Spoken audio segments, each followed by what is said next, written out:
Potatoes need well-drained soil.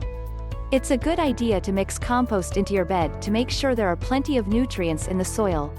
Plant your potato seeds in early spring, about 3 weeks before the last frost.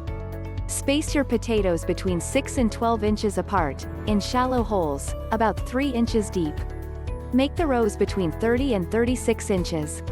Keep your potatoes evenly moist and water them deeply during dry spells.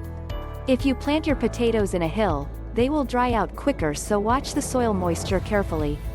You'll know your potatoes are ready to harvest when their leaves die back. Some people prefer new potatoes. These are immature potatoes that are picked several months after planting, but before the potato plants reach maturity. You can find these new potatoes when the potato plants blossom.